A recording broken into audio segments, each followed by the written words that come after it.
taxi လောကရဲ့ဘယင်လို့ကြားလိုက်တာနဲ့ကျွန်တော် Asia ဘက်ကသူတွေတော်တော်များများကတော့ Grab ကိုပဲမျက်စိရဲ့ပြင်းမြင်နေပဲဒါပေမဲ့တကယ်မှာ Grab ကကျန်းတာက Southeast Asia မှာပဲကျန်းတာဒါကဘာလုံးအတိုင်းအတာနဲ့ကြည့်မယ်ဆိုရင်ကျွန်တော် taxi market တခုလုံး monopoly ဆော့တယ်လို့ဆော့ပြီးတော့ထိတ်ဆုံးကနေမင်းမှုနေတဲ့ company ကိုပြပါဆိုရင်ကျွန်တော် Uber ကိုပဲကျွန်တော်ပြရလိမ့်မယ်ဒီနေ့ video မှာ Uber ကိုထောင်ခဲ့ရတဲ့သူလည်းဖြစ်တယ်နောက်ပြီးတော့ဒီ company ကိုထိတ်ဆုံးနေအောင်ပခုံးနဲ့ထမ်းနေခဲ့တဲ့ CEO လည်းဖြစ်တယ်Travis Kalanick ရဲ့ဘဝအကြောင်းတွေကိုကျွန်တော်တို့အသေးစိတ်ပြောပြရှင်းပြတော့မှာဖြစ်ပါတယ် Travis Kalanick တယောက်ဘယ်လိုမျိုးတွေအရွှေ့မားပြီးတော့ကျွန်တော်ဒေါ်လာတန်းရာချော်အကျွေးတင်သွားတဲ့အတွက်သူပထမဆုံးထောင်ခဲ့တဲ့ company ကိုဒီဝါလီခံလိုက်ရတာလေအဲ့နောက်ပိုင်းမှာဘယ်လိုမျိုးပုံစံနဲ့ကျုံရင်ယုံရင်းကနေပြီးတော့နောက်တစ်ခါအမေမူလမ်းကြောင်းပေါ်ပြန်ရောက်လာပြီးတော့အခု Uber company ကိုထောင်ပြသွားတာလေ Uber ဝင်မလာခင်မှာသူဟာနဲ့သူပုံမှန်လက်ပတ်နေပြီးသားဖြစ်တဲ့ Ladder Taxi ဈေးကွက်ကိုဘယ်လိုမျိုး strategic move တွေနဲ့ရိုက်ဖြုတ်ရင်းနဲ့ဒီဘက် market တစ်ခုလုံးအပိုင်းသိမ်းသွားတယ်ဘာမှမရှိတဲ့ level ဝါကနေပြီးတော့ဒေါ်လာ6 billion ကျော်ဒီချမ်းသာလာအောင်ဘယ်လိုမျိုးတွေရွှေ့သွားလဲဒါတွေအကုန်လုံးခဏနေမိတ်ဆွေတို့အသေးစိတ်နားလည်သွားပါလိမ့်မယ်အားလုံးပဲမင်္ဂလာပ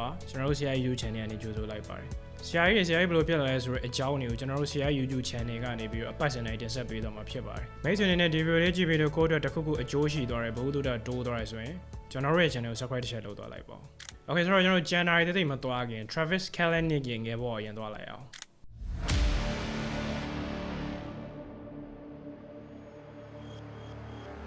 Travis Kalanick ကို August 6, 1976 Los Angeles, California မှာမွေးခဲ့တယ်။ Middle class family ရလာတယ်။မိဘတွေကကျွန်တော်တို့သားကိုပညာရေးပဲဖိပြီးတော့လိုက်စားနေကြတယ်ဒီဘက်ပဲအာရုံစိုက်နေကြတယ်။ဒါပေမဲ့ Travis ကပြောင်းမြန်။သူကပညာရေးထက်ဘယ်လိုပြောရမလဲ။hustler mindset နဲ့မွေးလာတဲ့လူဗျာ။ဆိုတော့ကျတော့ဒီတမယိုးကျ straight line ကြီးတိုင်းသွားတာတက်ဆိုင်သူကဒီလိုမျိုးဘောင်ရည်ကနေကြီးချက်ဖန်ရင်းနဲ့ hustle လုပ်ရင်းနဲ့ဘဝကိုဖြတ်သန်းနေတယ်။ဒါမျိုးပေါ့။အဲ့ဒါကြောင့်ဟိုငငယ်လေးကလေးကသူကဒီတိုင်းကြီးကြောင်းတက်တာမျိုးထက်အိမ်ကနေပြီးတော့ home made ပစ္စည်းကြီးချက်လုပ်ပြီးတော့ကြောင်းမှာပြန်ရောင်းတာမျိုးတို့နောက်ပြီးတော့သူတို့ကျောင်းသားတွေကြားထဲမှာခေါင်းစားနေပြဿနာတွေရှိတယ်။ဥပမာ test တစ်ခုခုဖြေဖို့ရှိရပါညာဆိုရင်စာမရကြတာတို့ဘာလို့ဒါမျိုးတွေပဲ။ဆိုတော့ဒါမျိုးကိစ္စတွေပေါ်လာခဲ့ပြီဆိုရင်သူကနေပြီးတော့ဒီကိစ္စတွေကိုဖြေရှင်းပေးပြီးတော့ကြားရတဲ့ fees တစ်ခုပြန်ယူတယ်။ဒါမျိုးပေါ့။တစ်ခုရှိရကြသူကဒီပုံမှန်တဲပညာရေးကိုတိတ်စိတ်ဝင်စားဘူးဆိုပေမဲ့သူ programming ကိုငယ်လေးကလေးကဝါသနာပါတယ်။အဲဒါကြောင့် Travis ကသူအသက်14နှစ်သားလောက်ကလေးကစပြီးတော့ coding နဲ့ပတ်သက်တာပါညာစပြီးလေ့လာနေပြီ။အချက်တန်းအောင်ပြီးနောက်မှာတော့ University of California Los Angeles မှာတက္ကသိုလ်ဆက်တက်ခဲ့တယ်။ဆိုတော့အဲ့လိုနဲ့ Travis ကတက္ကသိုလ်တက်နေတရက်မှာသူ idea တစ်ခုရတယ်။ဆိုတော့သ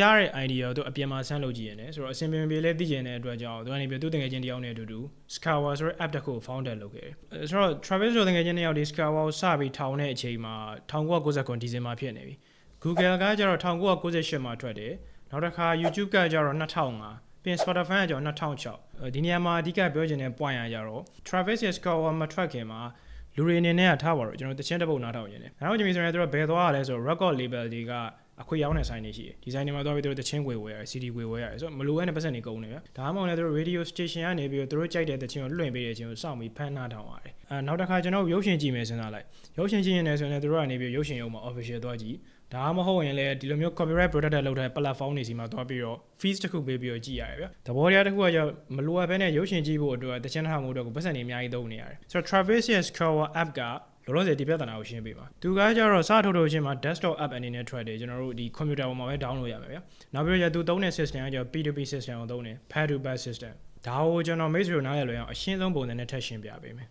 ဒီကိစ္စကိုကျွန်တော် scenario တစ်ခုနဲ့ဥပမာပေးမယ်ဆိုကြပါစို့ကျွန်တော်တက္ကသိုလ်တစ်ခုရှိမယ်ဆိုတော့ဒီတက္ကသိုလ်ထဲမှာရှိတဲ့ကျောင်းသားအယောက်100ကနေပြီးတော့ကျွန်တော် Travis ထုတ်ထားတဲ့ Skawa ဆိုတဲ့ app ကိုသူတို့ရဲ့ desktop ပေါ်မှာသုံးဖို့အတွက် down လိုက်ပြီ down ပြီးချင်းမှာ app ကနေပြီးတော့ permission တောင်းပြီသူကဘာတောင်းမလဲဆိုတော့ကြတော့ဒီ application တောင်းထားတဲ့ desktop ထဲမှာရှိတဲ့ folder နှစ်ခုကို permission တောင်းမှာသဘောတရားတစ်ခုကကြတော့ကျွန်တော်တို့ music folder ရှိမယ်နောက်ပြီးကျွန်တော် movies folder ရှိမယ်ဆိုတော့ဒီ folder နှစ်ခုထဲမှာရှိတဲ့ file တွေကို access လုပ်ခွင့်တောင်းမယ် okay ဆိုတော့ကျွန်တော်တို့သူတောင်းတဲ့ permission ပေးလိုက်ပြီဗျာ okay ဆိုတော့လူတရားတောင်းပြီးသွားတဲ့အခါမှာဘာဆက်ဖြစ်မလဲဆိုတော့ဒီလူတရားတွေကတယောက်ကနေပြီးတော့သူတချင်းတစ်ပုတ်နားထောင်ကျင်တယ်သူနားထောင်ကျင်တဲ့တချင်းရထားပါတော့ M&M ရဲ့ Slim Shady MB Evan ရဲ့တချင်းတစ်ပုတ်ဆိုတော့သူဒီကိစ္စကိုဆောနာ Skawa app ထဲမှာသူရိုက်ရှာလိုက်တယ်ရိုက်ရှာပြီးဆိုတော့ app ကဘာလုပ်ပေးမလဲဆိုတော့ကြတော့ဆောနာလူအယောက်100လုံးရဲ့ဆောနာသူတို့ permission ပေးထားတဲ့ folder နှစ်ခုရှိရဗျာ music နဲ့ movie ဆိုတော့အဲ့ folder တွေကိုသွားပြီးတော့ကြတော့အမှန်တန်ရဲ့ဆောနာသူရိုက်ရှာတဲ့တချင်းရှိရမရှိဘူးသွားရှာမှာဆိုတော့ app ကဒီတချင်းကိုတွေ့ရဆိုတာနဲ့ဆောနာဒီတချင်းနားထောင်နေတဲ့ကောင်ရဲ့ screen ပေါ်မှာ pop up ဖြစ်လာမှာသူကနေပြီးတော့ဒီမှာမင်းရှာတဲ့တချင်းဆိုပြီး MP3 download link ချပေးဆိုတော့ကျွန်တော်ပြောချင်တာ IKI အချိန်မှာအခုလိုမျိုး data တွေ store လုပ်ဖို့က cloud မပေါ်သေးဘူးပေါ်နေခဲ့ပြီဆိုရင်တော့မှ Travis ရဲ့ဒီ system က cloud ထဲမှာတော့သိမ်းရမလို့ဗျာသူကနေပြီးတော့ လူတရားသာဆောနာပြောဆိုသူ့ app ကို down ထားရဆိုဒီလူတရားလုံးပေါ်မှာပတ်ပြီးပလာတာရိုက်ပြီးတော့ကြတော့တယောက် desktop ပေါ်မှာရှိတဲ့ file တွေအားလုံးအကုန်လုံးခွဲပြီးတော့ sharing လုပ်ပေးလိုက်တာ idea ကတော့ရှင်းတယ်ဆိုပေမဲ့လုံးဝအဲ့အချိန်မှာ game changer ဆိုတော့အချိန်ခဏလေးတွင်းမှာဒီ app ကအရန်ကို viral ဖြစ်ပြီးတော့ကြတော့သုံးတဲ့ user တွေဆိုတော့တန်းချီပြီးအောင်ကိုထောင်တက်လာတဲ့အခါမှာ Travis ကနေပြီးတော့ကြောင်းဆက်မတက်တော့ဘဲနဲ့လုံးလုံးထွက်လာပြီးတော့ဒီဘက်လှုပ်ထဲဝယ်သူ 100% all in ဝင်ကြုံမှုဆုံးဖြတ်လိုက်တယ် Travis ကဒီလိုနဲ့ပဲ investor တွေခေါ်ရဝန်ထမ်းတွေခန့်တယ်နောက်ပြီးတော့ရသမျှပတ်စံတွေအားလုံး reinvest ပြန်လုပ်ပြီးတော့ operation တစ်ခုလုံးကြစ်လည်နေအောင်ထိန်းတယ်ဒါပေမဲ့တစ်ခုထူးဆန်းတာကဒီသူ့ရဲ့ Scour app မှာပတ်စံရှာတဲ့ပုံစံစမ်းတယ်ဘယ်လိုလဲဆိုတော့ဗျာသူကနေပြီးတော့သူ့စီမှာလာပြီးသုံးတဲ့ user တွေစီကနေ subscription မရအောင်ပတ်စံမကောက်ဘူးသဘောတရားတစ်ခုကဆိုတော့ကျွန်တော်ပြောတာသူ့ application တောင်းပြီးတော့သုံးနေအကြောင်းသားအကြောင်းသူတွေလူငယ်လူရွယ်တွေအများကြီးရှိရဗျာဆိုတော့သူတို့စီကနေပြီးတော့ကျွန်တော်ပြောတာတလားတလားမင်းတို့တောင်းကျင်တဲ့တချင်းတောင်းဝင်ရုပ်ရှင်တောင်းဝင်ဘလောက်ဘလောက်ဆိုပြီးတော့ subscription ကောက်လို့ရတယ်အဲ့လိုမကောက်ဘူးအဲ့တော့သူပတ်စံကိုဘယ်ရရှာလဲဆိုရင်ကျတော့သူကနေပြီးတော့ဒီသုံးတဲ့ user ကိုကျ free ပေးသုံးတယ်ဒါပေမဲ့အဲ့ဒီသူ့ platform ပေါ်မှာသူ့ website ပေါ်မှာသူ့ app ပေါ်မှာသူက buy လုပ်လဲဆို ads တွေ run တာ ads ဆိုတာဗျာကျွန်တော်တို့ဒီ pop-up ads တွေပေါ့ဒီလုပ်ငန်းရှင်တွေကသူစီလာချိတ်ထားတဲ့သူတွေရှိမယ်ပြီးတော့ businessman တွေရှိမယ်သူတို့ကိစ္စတွေကြော်ညာကြတာသူတို့ကိစ္စတွေ brand လုပ်ချင်တာဒါမျိုးဆိုသူက fees တစ်ခုယူပြီးလက်ခံပြီးတော့ဆိုတော့သူ့ website ပေါ်မှာသူ့ app ပေါ်မှာ pop-up ads တွေနဲ့ပြပေး Travis ကအခုလိုမျိုး strategy ဖြစ်နဲ့ရွှေရင်းနဲ့သူ့ရဲ့ company ကိုဒေါ်လာတန်းရာချီပြီးတော့တန်တဲ့ company ဖြစ်လာအောင်ဆွဲတင်နေတော့မှာပဲသူတတိမထားမိလိုက်တဲ့ဘက်ကနေပြီးတော့သူ့ကိုဝင်ရိုက်မဲ့တုတ်ကြီးရောက်လာတယ်။ကျန်တာကျွန်တော်တို့အသေးစိတ်ဆက်မသွားခင်နည်းနည်းလေးဒီနေရာမှာစဉ်းစားကြည့်အောင်ကျွန်တော်တို့ Travis ရဲ့လက်ရှိ app ကြောင့် Travis ရဲ့လက်ရှိ website ကြောင့်အဓိကထိခိုက်တာဘယ်သူတွေလို့ထင်လဲ။ခုလိုမျိုး Travis ရဲ့ Scour app ကနေပြီးတော့လူတန်းချီက pirate လုပ်ပြီးတော့သူတို့ကြည့်ကျင်တဲ့ရုပ်ရှင်တွေကြည့်တယ်သူတို့တောင်းကျင်တဲ့သင်းတွေတောင်းတယ်ဒီလိုဆိုတဲ့အခါမှာအများဆုံးဓာတ်တွေသွားပြီးထိခိုက်တာကျွန်တော် record label company တို့ပြီး motion picture company တို့သွားပြီးထိခိုက်တယ်သူတို့စီရောက်ရမယ်ပတ်စံတွေအားလုံးကို Travis ရဲ့ Scour app ကနေဖြတ်လို့ဖြတ်စည်းလုပ်ပြီးတော့ဂျားရည်နဲ့ဖြတ်စားတယ်လို့ဖြစ်နေအောင်အစားကတော့ဖားလေးမလို့လွတ်ထားပေးပေမဲ့အချိန်ခဏလေးအတွင်းမှာဒီ Travis ရဲ့ Scour app ကအရန် viral ဖြစ်ပြီးအရန်အောင်မြင်လာတဲ့ခါကျတော့သူတို့ကရန်လွတ်ထားလို့မရတော့မောင်ရှေ့လျှောက်သူတို့ income stream တွေကပိုထိခိုက်ပြီးတော့ပိုပြီးနစ်နာတော့မှာအဲ့ဒါကြောင့်ပဲကျွန်တော်2000ခုနှစ်အရောက်မှာ Motion Picture Association of America နဲ့ Recording Industry Association of America ကနေပြီးတော့ Travis ရဲ့ Scour app ကို copyright infringement ဆိုတဲ့ခေါင်းစဉ်အောက်ကနေတက်ပြီးတော့ဒေါ်လာ250 billion တန် lawsuit ကပ်ပြီးတရားစွဲကျွန်တော်ပြောစဉ်းစားကြည့်လိုက်အခုလောလောဆယ်မှာ Travis ရဲ့ startup company ကိုလုံးဝဟိုဆရာကြီး company နှစ်ခုကနေဆင်းပြီးတော့ဒေါ်လာ250 billion တန်နဲ့ lawsuit ကောက်ကတ်တာပဲဆိုတော့ဒီအချိန်မှာကြက်ပြည့်ရကောင်ပဲကောင်အောင်မှာသူ့ share လာမဝဲဘူးလေသဘောတရားတစ်ခုကကျွန်တော်ပြောတော့လစ်သွားတယ်ဒီလိုနဲ့ပဲရွေးချယ် option ဘာမှမရှိတော့တဲ့အခါမှာတော့ Travis ကသူထောင်ခဲ့တဲ့ Scour company ကို September 2000ခုနှစ်မှာ Chapter 11 bankruptcy အောက်ကနေပြီးတော့တရားဝင်ဒေဝါလီခံကြောင်းကိုကြေညာသွားတယ်သူပိုင်သမျှအားလုံးကလည်းအခုဒေဝါလီခံလိုက်ရတဲ့ company နဲ့တူတူမြောင်းနေရောက်သွားပြီဆိုတော့ Travis ကဒီချိန်မှာနေရမရှိတော့တဲ့အတွက်သူမိဘရဲ့နေနေအိမ်မှာသွားပြီးပြန်ကတ်နေရတယ်ဆိုတော့ဒီကိစ္စနဲ့ပတ်သက်ပြီးတော့သူ3-4 ရက်လောက်တော့မစားနိုင်မတော့နိုင်ဖြစ်ပြီးစိတ်တွေညစ်တိုင်းနေပြဖို့ဒါပေမဲ့ဒီကာလပြီးသွားတဲ့အခါမှာ Travis ကနေပြီးတော့ပြန်ထလာပြီးတော့သူ့ဘဝကိုဒီပုံစံနဲ့ဆုံးမတတ်နိုင်မလို့သူဆုံးဖြတ်ချက်ချရတယ်ချပြီးတော့ကျတော့နောက်တစ်ချိန်ပြန်ပြီးတော့ကျုံးဖို့အတွက်ကို share မိုက်တဲ့ plan တစ်ခုနဲ့ပြန်လာတယ်အဲ့တော့သူဘာလုပ်လဲဆိုတော့သူ့မှာနောက်ဆုံးကြံနေတဲ့ pin cap ပတ်စံမှန်သမျှကိုဆွဲထုတ်တယ်နောက်ပြီးတော့သူ့မေစီကရသလောက်ချီးတယ်ဘေးနားပတ်ချတယ်သူ့တကယ်ချင်းနေစီကရသလောက်ချီးတယ်ဒီလိုချီးပြီးတော့သူပတ်စံကြည့်ရတော့လေပတ်စံဘာမှလုံမရဘူးအမောင်းကနဲသေးတယ်ဆိုတော့ဘာထက်လောက်ရလဲဆိုတော့သူနဲ့တူဒိုးတူပေါင်ဘက်လိုက်ယုံနိုင်မဲ့ပါတနာတယောက်ရှာတယ်ရှားပြောကြဒီကောင်ကိုသူဆိုင်ရာသူသွားမဲ့ plan တွေသူသွားမဲ့ case တွေသူလုပ်ချင်တဲ့ case တွေ brief ပြောပြတယ်ပြောကြသူစီမှာလာပြီး invest လုပ်ဖို့အတွက်ကိုရအောင်စီးရုံးတယ်ဆိုတော့ okay ထားပါအချို့ပြောရရင် Travis ကဒီလိုပုံစံနဲ့သူ funding လိုက်စုတယ်လက်ထဲမှာ amount တစ်ခုရလာတဲ့အခါမှာဘာလုပ်လဲဆိုတော့ကြတော့သူပူပူနွေးနွေးဒေဝါလီခံထားရတဲ့ company ကပစ္စည်းတွေကိုထုတ်ရောင်းနေတဲ့လေလံပွဲတစ်ခုရှိတယ်သူအဲ့လေလံပွဲကိုသွားပြီးတော့ကြတော့ဒီသူအရင် Scour company က backend code တွေ IP တွေ servers တွေအကုန်လုံးအောက်စင်းနဲ့ပြန်ကောက်ရရသလားဒီအချိန်မှာတခြားသူတွေရောရှိတယ်ပဲဒီကောင်ဘာယူထားရလဲလောလောလတ်လတ်ကမှဒီဝါလီခံထားရတဲ့ company အဲ့ company ကပစ္စည်းတွေကိုနောက်တစ်ခေါက်ထပ်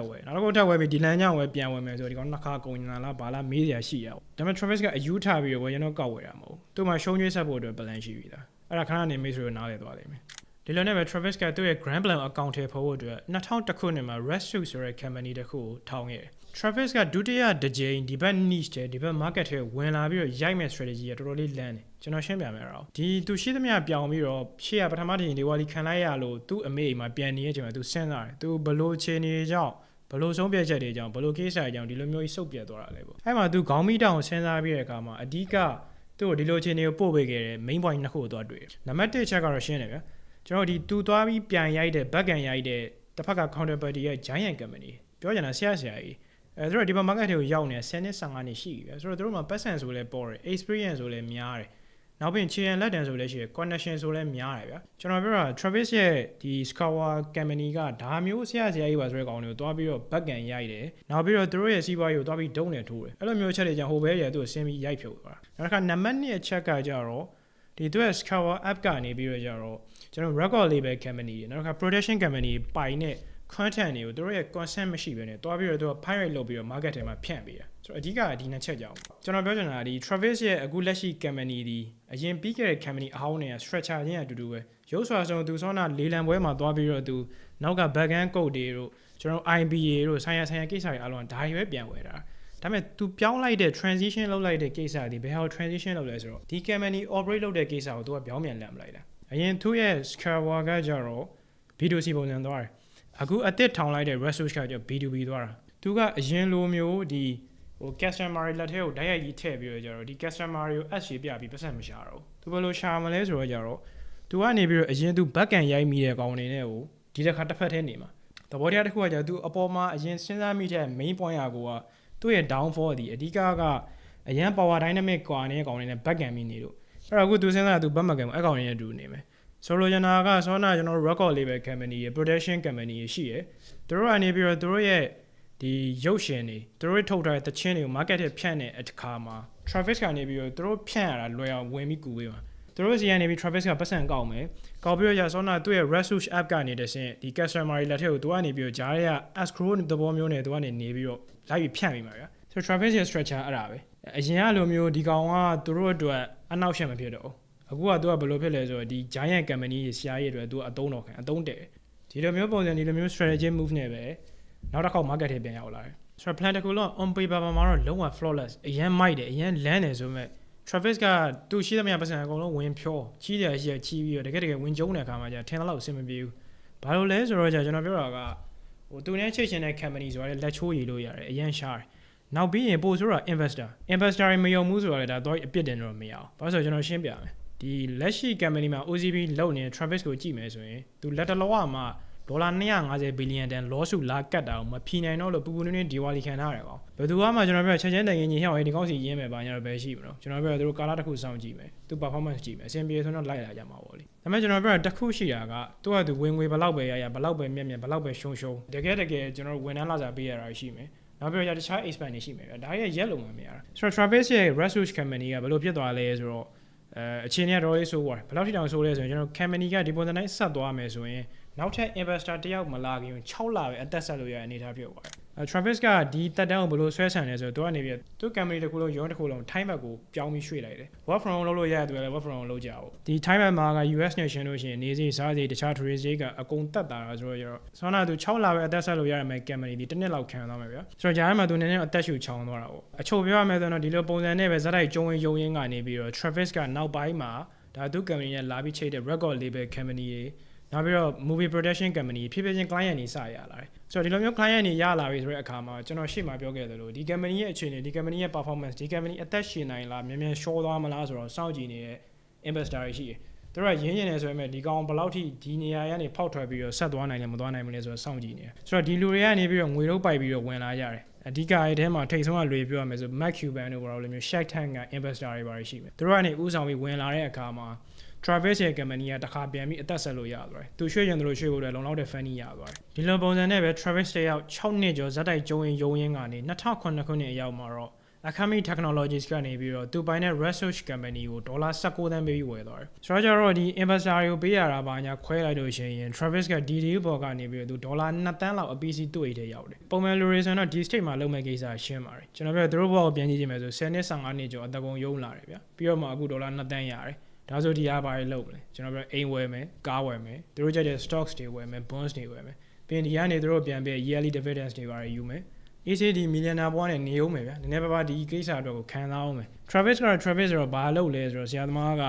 ဒီအိမ်ဝယ်ဖို့ sport ကားဝယ်ဖို့ဆိုင်ရာ luxury brand တွေဝယ်ဖို့ထားအောင်သူကဒီပတ်စံကိုရောင်းလို့တောင်မထီဘူးသူလှုပ်ချင်တဲ့ attention ရှင်းနေပဲဒီပတ်စံတွေအားလုံးဒီသူနောက်ထပ် venture စတဲ့တစ်ခုဝင်တဲ့အခါမှာ 100% all in ဝင်ကြုံမှုအတွက်သူဖယ်ထားဆိုတော့သူလုံးဝမထီဘူးအဲ့လိုနဲ့ Travis ကနေပြီးတော့သူနောက်ထပ်ဝင်ပြီးကျုံးလို့ရမယ် fee သူနောက်ထပ်ဝင်ပြီးရိုက်လို့ရမယ် niche တွေကိုရှာတယ်ဒီလိုနဲ့နေလာရင်ကနေတရက်မှာတော့ Travis ကသူ့တကယ်ချင်းတယောက်နဲ့တူတူ tech conference တခုသွားတက်တယ်ဆိုတော့အဲ့ conference ပြီးသူတို့ hotel ကိုပြန်မဲ့အချိန်မှာမှောင်နေဗျပြီးတော့ရာသီဥတုကလည်းအေး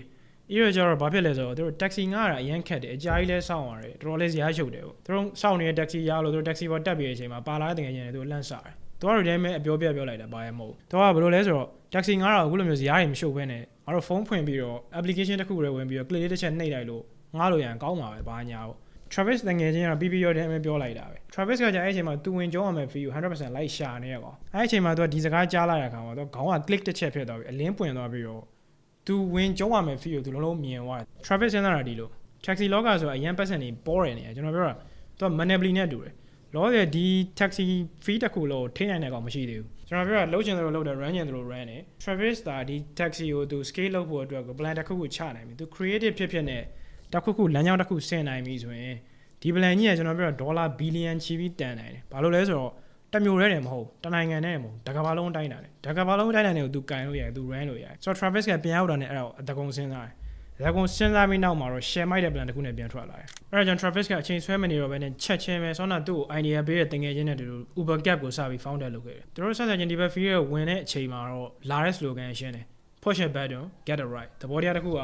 ခင်ဗျားဖုန်းဖွင့်ပြီးတော့ကြတော့ခလုတ်တစ်ချက်နေလိုက်ကိုလိုချင်တဲ့ taxi ငှားလို့ရတယ်ဒီသဘောပေါ့ဒီနေရာမှာမိတ်ဆွေ Uber နဲ့ပတ်သက်ပြီးနားလည်လွယ်အောင်ကျွန်တော်တို့ရင်းနှီးတဲ့ဟာလေးနဲ့ကျွန်တော်ဥပမာပေးပြမယ်ကျွန်တော် Asia မှာဆိုရင် Uber မသိဘူးဗျ Grab ပဲသိကြတာများတယ်ဆိုတော့သဘောတရားတစ်ခုကကျွန်တော် Uber နဲ့ Grab ကတူတူပဲလို့တောင်ပြောလို့ရပါတယ် Uber ကအဖေဆိုရင် Grab ကသားကျွန်တော်ပြောနေတာ Grab က Uber idea တစ်ခုလုံးရော infrastructure တစ်ခုလုံးရော copy ကူးထားတာကွာသွားတာဆိုလို့ဘာကွာလဲဆိုတော့Uber ကသူပတ်စံများများရမယ့် region တွေကိုအရင်သိမ်းတယ် US တို့ Europe တို့ဘာညာစသဖြင့်များသူပတ်စံများများရမယ့်နေရာတွေမှာဒီကောင်ကလိုက်ပြီး base ခံအောင်နှိုက်တယ်အဲ့ဒီအချိန်မှာ Grab ကနေပြီးတော့သူ့ idea တစ်ခုလုံး copy လုပ်ပြီးတော့ကျွန်တော် Asia ဘက်မှာလာပြီး paste လုပ်တာ Uber ကနေပြီးတော့တခြား fee တွေသိမ်းပြီးလို့ဒီ Asia ဘက်ကဝင်လာတဲ့အချိန်မှာသူဝင်လို့မရတော့တားရီတိုးလို့မရဘူးဘာလို့ဆိုတော့ Grab ကသူ့မတိုင်ရင်ကြတဲ့ကြိုသိမ်းထားပြီးတော့ကျတော့ဒီဘက်က fan base တစ်ခုလုံးသူ့အိတ်ထဲကောက်ထည့်ပြီးသားUber နဲ့ Grab နဲ့ Asia တို့ကြောလုံးလူတွေဝါရှိတယ်ဆိုတော့ကျွန်တော်ဒါကိုသေးထက်ရှင်းပြနေတော့ဒီဗီဒီယို2နာရီကျော်သွားလိမ့်မယ်မဲဆိုတော့စိတ်ဝင်စားရဆိုကျွန်တော်နောက်မှဒါနဲ့ပတ်သက်ပြီးဗီဒီယိုတစ်ခုတက်ထပ်လုပ်ပေးမယ်ဆိုတော့အဓိကဒီဗီဒီယိုရဲ့ main point ဖြစ်တဲ့ကျွန်တော်တို့ Travis ရဲ့ကိစ္စကိုပဲဆက်လိုက်အောင် Travis ကနေပြီးတော့ Uber ကိုဘီလီယံပေါင်းများစွာတန်တဲ့ company ဖြစ်လာအောင်ဆွဲတင်သွားတဲ့နေရာမှာသူသုံးသွားတဲ့ strategy သူသုံးသွားတဲ့ move တွေအရင်လာတယ်ဒါကိုကျွန်တော်သေးထက်ရှင်းပြမယ်2009-2010ပတ်ချာလဲမှာ Uber ကနေပြီးတော့သူအဓိက main version မထုတ်သေးဘူ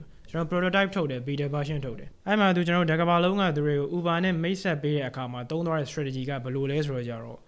သူကနေပြီးတော့ Uber မှာပထမဆုံးလက်ခံတဲ့ taxi တွေဒီကျွန်တော်တို့အနက်ရောင်နဲ့လုံးဝ luxury bike အပြည့်အဝပေးနိုင်တဲ့ကားမျိုးတွေပဲလက်ခံနောက်ပြီးရင်ကျွန်တော်တို့ဒီကားတွေကိုငှားတဲ့ client ကိုလည်းကျွန်တော်တို့အခုလိုမျိုးဗျာငှားချင်တဲ့ကောင်ငှားလို့ရတဲ့အနေအထားမဟုတ်ဘူး millionaire တွေ billionaire တွေနောက်ပြီးတော့ level အသီးသီးမှာဆရာကြီးဖြစ်နေတဲ့ထိတ်ဆုံးကသူတွေကိုပဲသူကနေပြီးတော့ prototype မှာပေးပြီးသုံးတယ်ဗျာmedia တွေအများကြီးရှိတယ်နောက်ပြီးသတင်းသမားတွေအများကြီးရှိတယ်ကျွန်တော်တို့ show တွေရှိမယ် conference တွေရှိမယ်ပြီးရင်မိတ်ဆက်ပွဲတွေဘာညာတွေရှိမယ်ဒါမျိုးဆိုရင်တို့ကနေပြီးတော့ဒီပွဲတွေကိုလာတဲ့အခါမှာကျွန်တော် Travis ရဲ့ Uber taxi တွေပေါ်ကနေပြီးဆင်းလာတယ်ပြီးရင် Travis ကဒါကိုမထားလို့လဲဆိုတော့သူသတင်းသမားတွေ media တွေမှာခေါင်းကြီးသတင်းတွေနဲ့ဒီကိစ္စတွေကိုဖော်ပြခိုင်းတယ်ဆိုတော့ကျွန်တော်ပြောလူတွေဒါတွေတွေ့တဲ့အခါမှာသူတို့စိတ်ဝင်စားတယ်လीအဲ့ဒီအချိန်မှာအခုလိုမျိုး celebrity တွေကနေပြီးတော့ Travis ရဲ့ Uber app ကနေတဆင့် click တစ်ချက်နှိပ်ပြီးတော့ taxi ငှားစီနေတယ်ဆိုတော့ဒါသူတို့လည်းစီးကြည့်နေတယ် Travis ကလည်းဒီလိုမျိုး bike ကိုလူတွေကိုပေးချင်တာdemand တွေတောက်လည်းများလာပြီဆိုတဲ့အချိန်မှာ Travis က New York မြို့မှာ Uber ကိုပထမဆုံးအချိန်နဲ့စပြီး launch လုပ်ခဲ့တယ်ဆိုတော့ Travis တို့ရဲ့ plan တော့ရှင်းတယ်ဘယ်လိုလဲဆိုတော့ကြတော့သူကနေပြီးတော့ US မှာရှိတဲ့အကြီးဆုံးမြို့မှာ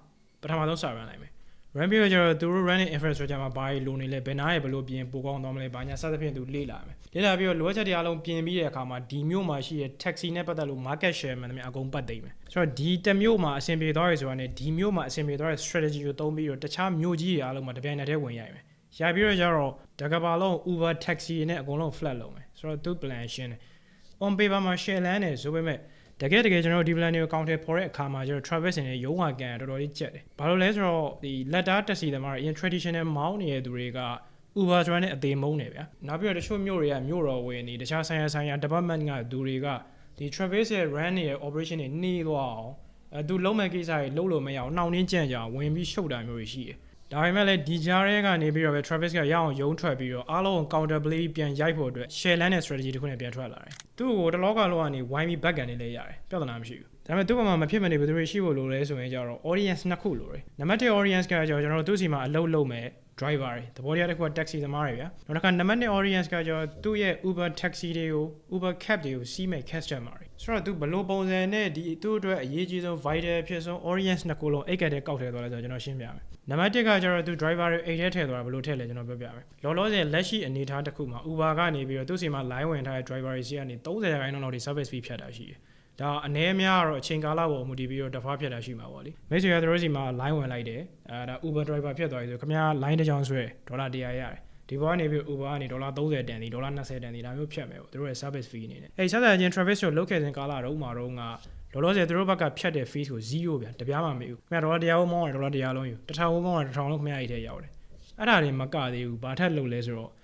့မိတ်ဆွေကကားမရှိဘူးဒါပေမဲ့ခင်ဗျာအရင်မှာခင်ဗျာမောင်းလာတဲ့တက်တန်းရှိပြီဗျာဆိုတော့ခင်ဗျာ taxi ဝယ်ခြင်းနဲ့ခင်ဗျာကားဝယ်ခြင်းနဲ့ဆိုတော့ပတ်စံမှာထုတ်ကြည့်ပြီမှာနောက်ပြီးရင်ဒီကားကိုခင်ဗျာဘယ်နှစ်အတွင်းအခြေပြန်ဆက်ရမယ်ဘယ်လိုပုံစံနဲ့ဆက်မယ်စသဖြင့် payment plan ဘာညာတော့ရှိမယ်ဆိုတော့ခင်ဗျာဒီဟာဝင်အောင်ဆက်မဆက်နိုင်လို့ရှိရင်တော့သူတို့ထုတ်ပေးတဲ့အကောင့်ပြန်သိမ်းမယ်ဒါမျိုးဘာညာတော့ရှိမှာပေါ့လေနောက်တစ်ခါ review system ဘယ်လိုလဲဆိုတော့ကြတော့ဒီ driver တွေအနေနဲ့ကကိုယ့်စီမှာလာပြီးစီးတဲ့ customer တွေကိုယ့်စီမှာလာပြီးစီးတဲ့ဒူတွေကိုကောင်းကောင်းမွန်ဆက်ဆံတယ်သူတို့သွားရမယ်လမ်းကြောင်းတစ်ခုအဆင်ပြေအောင်ပို့ပေးရဆိုရင်ဒါသူတို့ကားပေါ်ဆင်းသွားတဲ့အခါမှာ review ပြန်ပေးတဲ့ system ရှိမယ်ဆိုတော့အခုလိုမျိုး review တွေကြည့်ပြီးတော့ကြတော့ဒါသူတို့သတ်မှတ်ထားတဲ့ star သူတို့သတ်မှတ်ထားတဲ့ rating ဝင်လာတော့ Uber ဘက်ကနေပြီးတော့ရက်ရောပြန်ပြီးတော့ bonus ပေးရတယ်ဘာဖြစ်တယ်ညာဖြစ်တယ်ဒါမျိုးတွေရှိဦးမယ်နောက်ထပ်အလန်းဆုံးတစ်ချက်ကကြဘယ်လိုလဲဆိုတော့သူတို့ကနေပြီးတော့ processing time အရမ်းမြန်တယ်သဘောတရားတစ်ခုက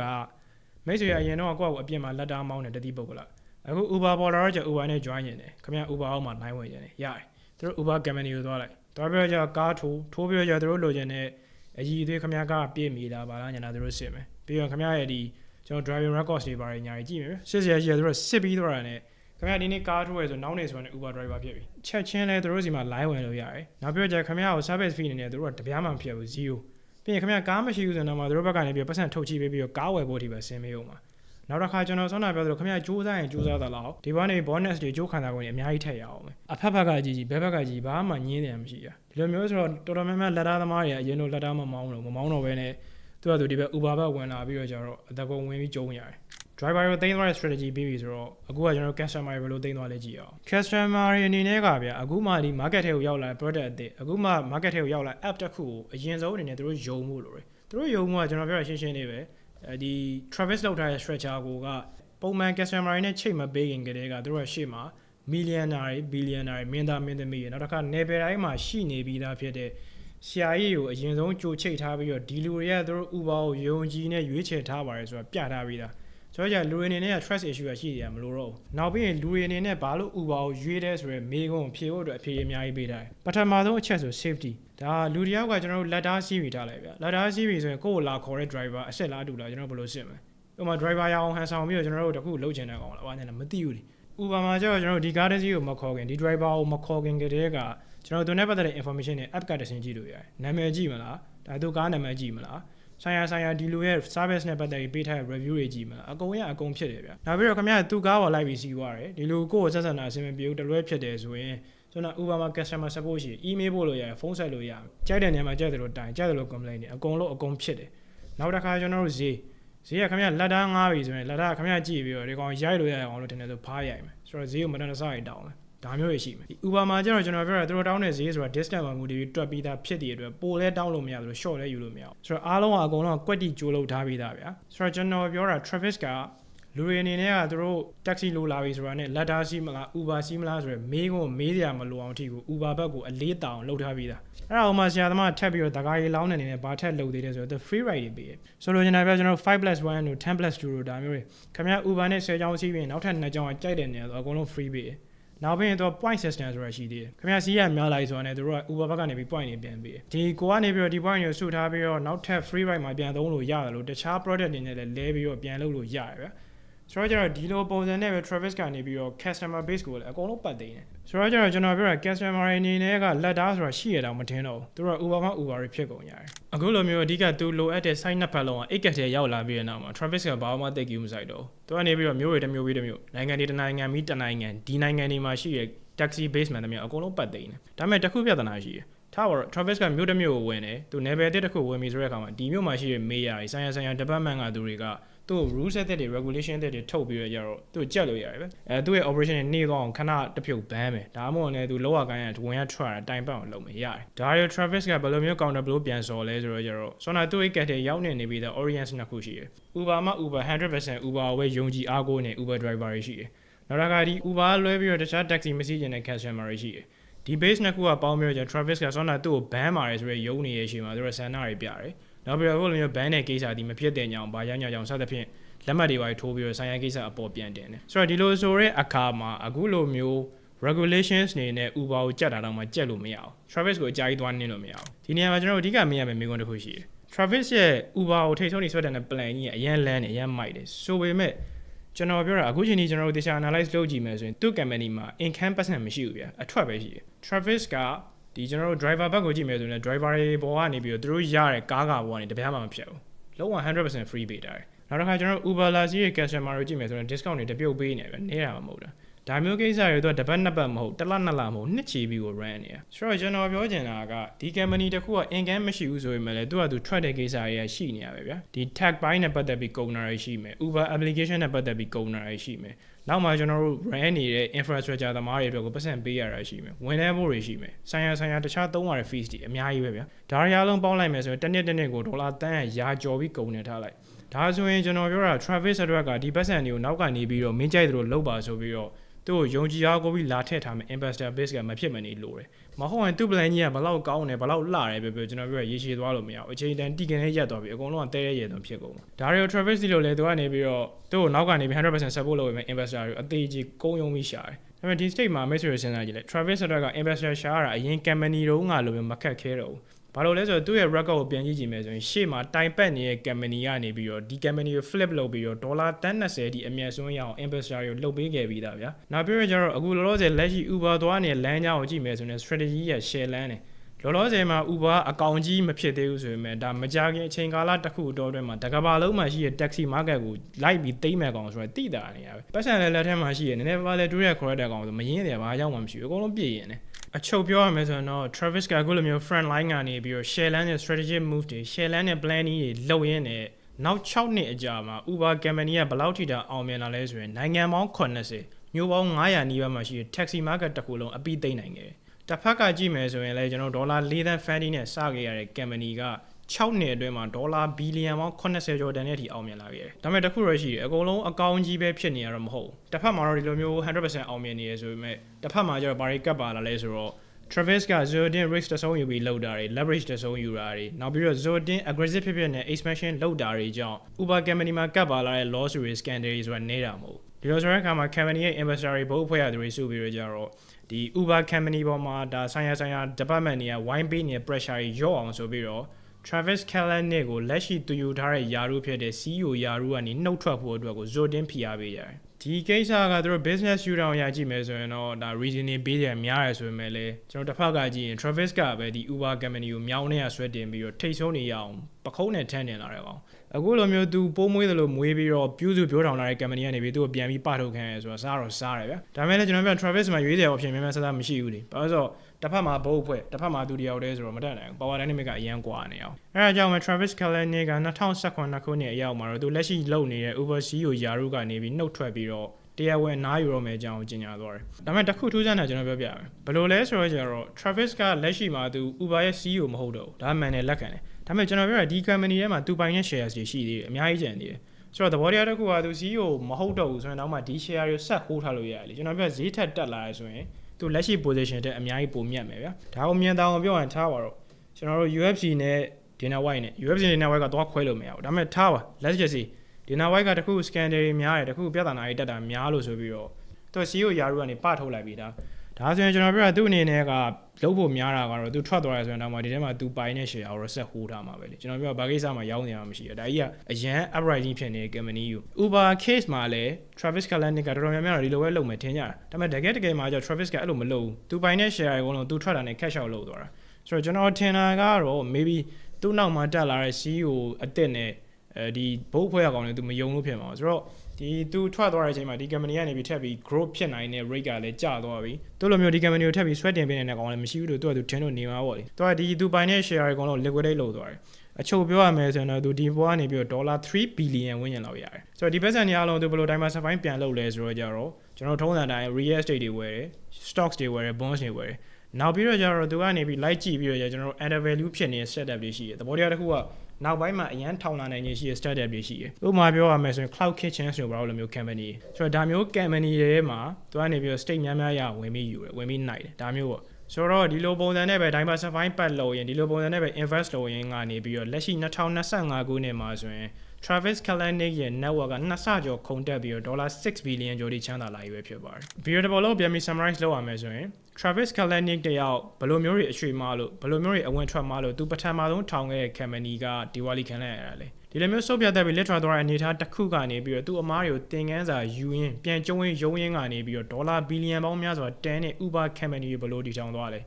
ဒါတွေအကုန်လုံးကျွန်တော်သိသိရှင်းပြသွားတာပဲဖြစ်ပါတယ်မိတ်ဆွေတို့အခုလိုမျိုးဘ ഹു တုဒလည်းရမယ်အုံနောက်အတွက်လည်းအကျိုးရှိမယ်နောက်တစ်ခါဘဝတလန်းအတွက်လည်းတစ်ဖက်တစ်လန်းအထောက်အကူပြုပေးမဲ့ content တွေဆရာကြီးဘယ်လိုဖြစ်လာလဲဆိုရင်အပေါ်မပါရဖြစ်ရမယ် live story ကိုကျွန်တော်တို့ဆရာ YouTube channel ကနေပြီးတော့အပတ်စဉ်တိုင်းတင်ဆက်ပေးနေမှာဖြစ်တဲ့အတွက်မိတ်ဆွေတွေနဲ့ဒီ video လေးကြည့်ပြီးတော့ကိုယ့်အတွက်တစ်ခုခုအကျိုးရှိသွားတယ်ဘ ഹു တုဒတိုးသွားတယ်ဆိုရင်ကျွန်တော်တို့ရဲ့ channel ကို subscribe တစ်ချက်လုပ်သွားလိုက်ပါဦးအားလုံးပဲကျေးဇူးတင်ပါတယ်နောက် video လေးမှာပြန်ဆုံကြပါမယ်